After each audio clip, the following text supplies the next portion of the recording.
యుద్ధంలో కీలక పరిణామం చోటు చేసుకుంది. 2023 అక్టోబర్లో ప్రారంభమైన గాజా యుద్ధం ఇప్పటికీ కొనసాగుతూనే ఉంది. దీన్ని ఆపేందుకు పలు దేశాలు ప్రయత్నిస్తున్నా ఆ చర్చలు విఫలమవుతూనే ఉన్నాయి. ఈ నేపథ్యంలోనే బ్రిటన్ చారిత్రాత్మక నిర్ణయం తీసుకుంది. పాలస్తీనాను అధికారిక దేశంగా గుర్తిస్తున్నట్టు ప్రకటించింది.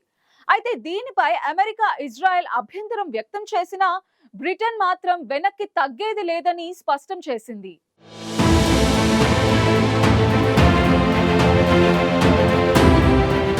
రెండేళ్ల క్రితం మొదలైన గాజా యుద్ధంలో ఇప్పటి వరకు దాదాపు 65,000 మంది ప్రాణాలు కోల్పోయారు. ఇజ్రాయెల్పై హమాస్ మిలిటెంట్లు దాడి చేయడంతో గాజాపై ఐడిఎఫ్ దాడులు ప్రారంభించింది. హమాస్ దగ్గరున్న బందీలను విడుదల చేయడంతో పాటు హమాస్ను పూర్తిగా నిర్మూలించాలనే లక్ష్యంతో ఇజ్రాయెల్ భీకర దాడులు చేస్తోంది. ఇప్పటికే గాజాను 60% స్వాధీనం చేసుకున్న ఇజ్రాయెల్ గాజా స్ట్రిప్ను మొత్తం తమ ఆధీనంలోకి తీసుకోవాలని చూస్తోంది. ఈ నేపథ్యంలోనే బ్రిటన్ కీలక నిర్ణయం తీసుకుంది. పశ్చిమాసియాలో శాంతి స్థాపన కోసం పాలస్తీనాను అధికారికంగా దేశంగా గుర్తించింది. ఈ మేరకు బ్రిటన్ ప్రధాని కీర్ స్టార్మర్ ప్రకటన చేశారు. బ్రిటన్ పార్లమెంట్ ఈ నిర్ణయాన్ని ఆమోదించిందని, గాజా యుద్ధంలో కాల్పులు విరమణ, ఐక్యరాజ్యసమితి సహాయం అనుమతి, దీర్ఘకాలిక శాంతి కోసం ఇజ్రాయెల్ అంగీకరించకపోతే ఈ చర్య తీసుకుంటామని జూలైలోనే హెచ్చరించామని స్టార్మర్ పేర్కొన్నారు. ఈ నేపథ్యంలో ఇటీవల బ్రిటన్లో ట్రంప్ పర్యటన సమయంలో స్టార్మర్తో విభేదాలొచ్చాయి. అంతేకాక బ్రిటన్ తీసుకున్న ఈ నిర్ణయాన్ని ట్రంప్ వ్యతిరేకించారు. ఇప్పటి వరకు 140కి పైగా దేశాలు పాలస్తీనాను గుర్తించాయి. త్వరలోనే ఫ్రాన్స్ వంటి దేశాలు కూడా ఇలాంటి ప్రకటన చేయనున్నాయి. ఈ నిర్ణయం గాజా యుద్ధంలో శాంతి స్థాపనకు కీలక అడుగు పడుతుందని, ద్విదేశ పరిష్కారాన్ని ప్రోత్సహిస్తుందని కీర్ స్టార్మర్ తెలిపారు.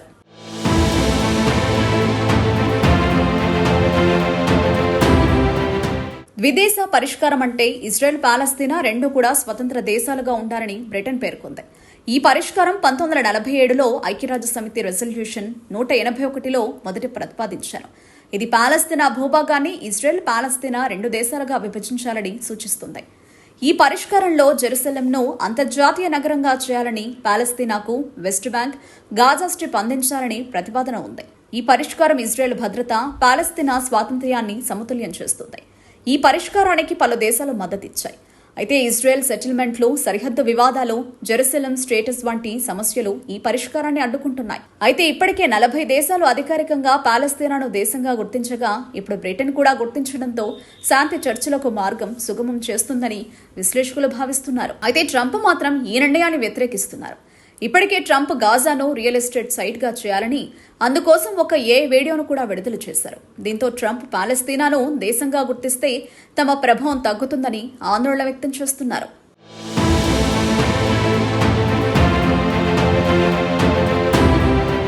పాలస్తీనాపై బ్రిటన్ తీసుకున్న నిర్ణయాన్ని ఇజ్రాయెల్, అమెరికా తప్పుబట్టాయి. ఈ గుర్తింపు హమాస్ ఉగ్రవాదానికి బహుమతి అని, అక్టోబర్ 7 దాడులకు మద్దతివ్వడమేనని ఇజ్రాయెల్ విదేశాంగ మంత్రిత్వ శాఖ పేర్కొంది. బ్రిటన్ ప్రభుత్వం హమాస్ను ప్రోత్సహిస్తోందంటూ ఇజ్రాయెల్ ప్రధాని నేతన్యాహు మండిపడ్డారు.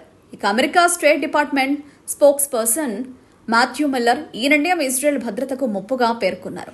అంతేకాక అమెరికా మిత్ర దేశాలు ఇలాంటి చర్యలు తీసుకోవడం ఆందోళనకరమని పేర్కొన్నారు.